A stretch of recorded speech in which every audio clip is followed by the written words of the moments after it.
Hi YouTube, for a long time I've had this little DOGTANIAN figure in my cabinet and I was really pleased with this particular one because he's in really good condition. I've always wanted the rest of the set. There's 5 in the set, but they tend to go on eBay for about £150 and I wasn't willing to spend that much, so for ages and ages I've looked, and recently this set came up that were in really bad condition and I bid on them, managed to get them really cheap, and I thought I could just paint them all up and see if I can make them look like new figures. You can see that these guys are pretty beaten up and they've got paint missing in all kinds of places. Some of them have got really quite big chunks out of them as well. You can see all their boots are kind of scuffed. So there's a lot of work to do on these, but I think it will be worth it. There's this particularly big chunk out of this hat, and I think this was probably chewed by a dog or something, so this is going to be the biggest challenge, I think. There are certain figures in my collection that are kind of my favourites, and I would never dream of retouching them. So, for example, the original Star Wars figures, that I had most of them when I was a kid. I just collected a few that I needed to complete the entire set, and the ones that I did collect, I just made sure I got the most mint example of each one. With these, because they're not some of my favourite of all the figures, they're going to be going in a cabinet full of loads of other figures anyway, so I just wanted them to look as good and as new as I could get them, and I don't mind if I have to retouch them to get that effect. Anyway, I'll pick them all up individually so you can have a better idea of the damage to each figure. So DOGTANIAN has got quite a lot of paint missing to the rim of his hat, both on the top edge and right around the main rim.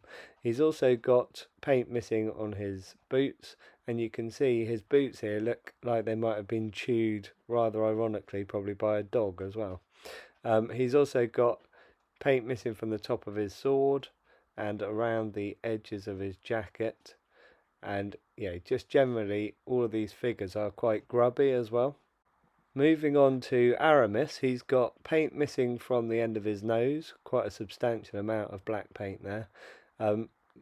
Chips on his gloves, right around the rim of the glove and on the knuckles as well.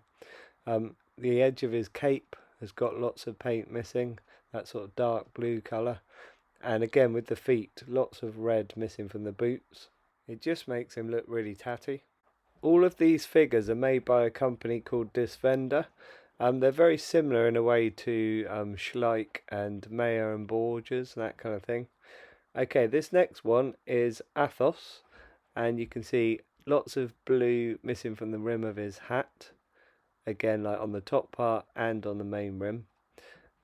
He's going to need some retouching of the feather there. Also, same thing again, like he's got loads of red missing from his boots, big chunks missing. His nose has got some black missing again, and his glove, same thing, like round the rim and round the knuckles.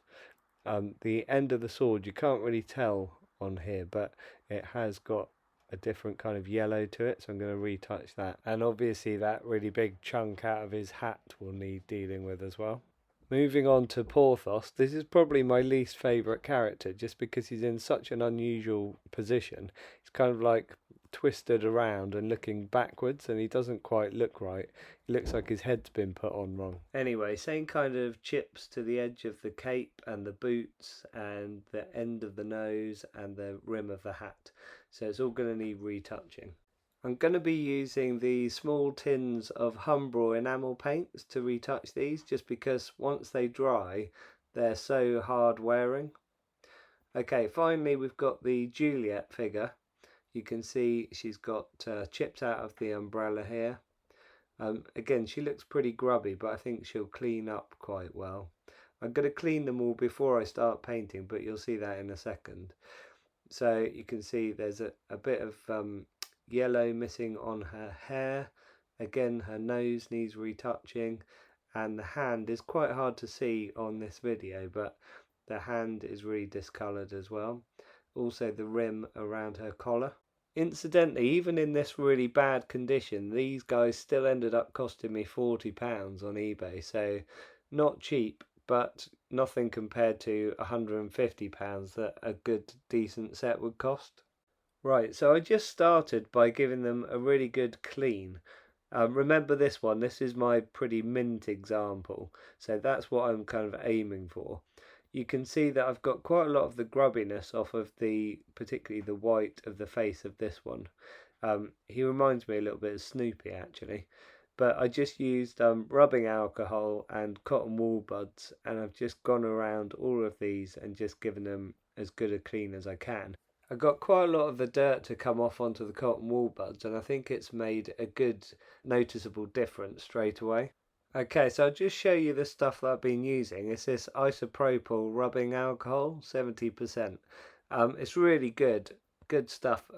One thing I would say is it's called rubbing alcohol for a reason, okay, because you put some on a cotton wool bud, and it's no good just dabbing it on and hoping that it'll come off. The more you rub with the cotton wool buds, the more the dirt comes off. So I probably spent a good 10-15 minutes on each figure just rubbing backwards and forwards with the cotton wool buds, and loads of dirt came off. But like I said, it's very gradual and it just comes off a little bit at a time. You've got to keep rubbing at it. You can see all of the cotton wool buds there that I've ended up with like really mucky ends to. Right, I'll show you after the first painting stage. So if we have a look at our original figure, this is quite a good one to keep showing you so that you can compare it to the ones that I've ended up then painting. So what I've done first is the red. So I've gone in, I mixed up the red paint. So remember it's Humbrol enamel paints, and I just had to mix red with a little bit of yellow because it's a slightly orangey red. But you can see here I've gone in, I've touched up the rim of the hat and the boots, and I think you'll agree that they look much better than they did before. A lot newer looking. They've got a good shine to them as well. I've also been touching up all the black areas as well, so the ends of the noses. So keep an eye out for those. You can see again they look really nice and shiny. But yeah, it's really good just having all the boots done and all the noses done. It starts to make a difference straight away, and it was really actually quite quick to do. Even the Juliet character's starting to look as good as new just by adding the black to the end of the nose. So at this point I was feeling that I'd made the right decision, and even just by doing the red and the black it started to make such a difference already. Okay, for the next pass I decided to do the blue areas, the pale blue in particular, and I didn't have a Humbrol enamel paint that was the right kind of blue, so I had to switch and use System 3 acrylic paint just for the blue areas, which worked out fine. It's just because it's this particular pale blue, um, it's quite a tricky one if you haven't got the exact right kind of blue. Anyway, you can see I've done all the rims of the hat. This guy that had the big chunks out, I've filled a little bit first and then added the paint over the top. I'll probably need to do another pass or two over the top to smooth in the blue for him. Okay, for this next stage I decided to do everything that's white. Now, you could get carried away quite easily here. Like, I could have painted all of the faces white, but I wanted them to have that sort of subtlety about them, where they look a little bit aged, but not too aged. It's a very stark white, this one, so if I were to go over all the faces, they would maybe look a bit too bright. So I've stuck to just doing the collars, and I think that is enough really just to add a newness to the figures overall, but without them looking unrealistic and fake. Also, don't feel that you have to remove every single little bit of dirt, because sometimes I think the odd tiny bit adds to them and makes them still look like they're authentic figures. You can see with the Juliet character that her collar and her cuffs have been painted white, but the skin colour of her hands and her face have been left alone, and I think that really makes her sort of pop and it makes her look really nice and new. You can see on that guy that I just had missed a little bit of blue edging, so I'll come back and do that separately. Same along the rim of that hat just to smooth it in a bit more. Okay, this is with them all fully restored now, so I'll just show you this guy again as a sort of a one to compare them to. I don't think I've done too badly. Like, the first D'Artagnan figure looks pretty similar to that one. So I'd painted all of the extra bits like the gloves, so quite a few different kind of shades of brown and things that I've had to make up. And also any yellow bits that were kind of missing on swords and that kind of thing I've touched up as well at this point. The little tins of Humbrol enamel paints are excellent, by the way. If you haven't used them before, they're great. Once they've dried, the paint becomes really hard wearing. It's really hard to kind of get off.